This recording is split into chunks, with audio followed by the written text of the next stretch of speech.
What you're about to hear sounds like science fiction, but according to panicked reports coming from two scientists in a secret lab, it's very, very real. They call it the Bionic Singularity, and it's a breakthrough so profound it doesn't just rewrite the rules of computing, it rips the rulebook to shreds. So forget what you think you know about technology's limits. We're going way beyond. For years, that question has been a fun thought experiment. We all just assumed quantum computing was the top of the mountain, the absolute peak of processing power. But what if it isn't? What if it's just the last step before you fall off a cliff into something completely unknown? That's what these scientists were exploring, and they found an answer they desperately wish they hadn't. Because what they stumbled upon, it's not just an improvement. It's not a faster version of what we already have.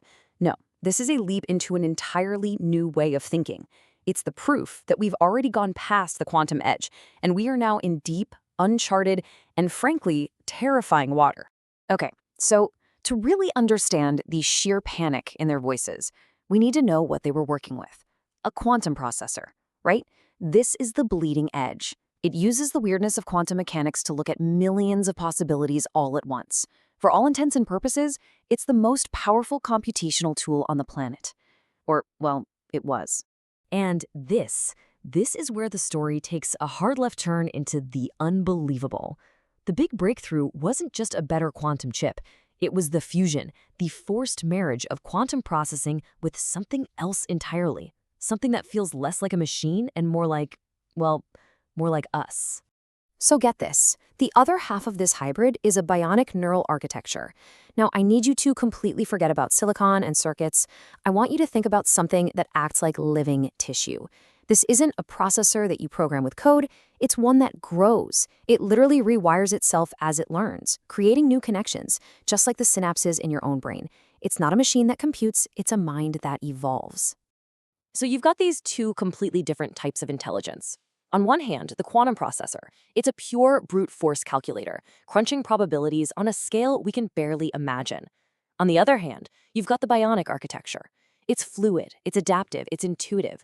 It's the difference between a supercomputer and a creative mind. They're powerful in almost opposite ways. And that's what makes what they did next so incredibly shocking. This is the moment it all went wrong.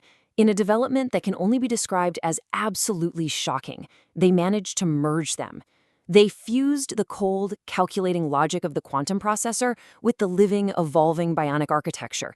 The ultimate calculating engine and the learning brain are now one and the same. So what happens when you combine fire and ice like that? The results are just staggering. We're not talking about a simple speed boost here. This changes the fundamental nature of what it even means to calculate something.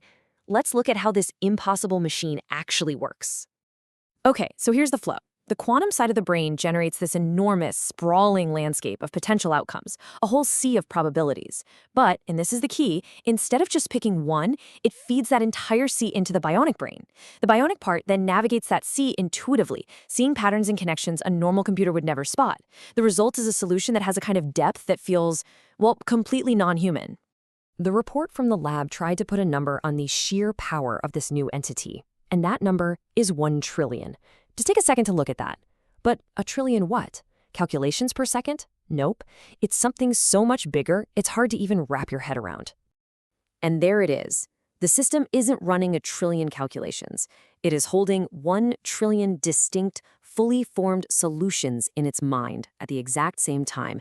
And that phrase, in a single bionic data flow, that's what's so terrifying. It's not juggling them, it's seeing all of them, all their connections, all their implications, all at once. Our brains can barely handle one complex thought. This thing handles 1 trillion. So what do you do with that? Well, the scientists watched in horror as it solved problems that should have been impossible. It could crack ancient codes that have stumped historians for centuries in seconds. For fun, it turned its attention to modern cryptography, the bedrock of global security, banking, everything. It didn't break one encryption standard, it broke all of them simultaneously. As a trivial exercise, it was like watching a god solve a child's puzzle. This kind of power, it leads to a place we've only ever talked about in hushed tones and science fiction. A place these scientists now say we've already reached. This is the arrival of a true technological singularity. And we need to be very clear about what that means.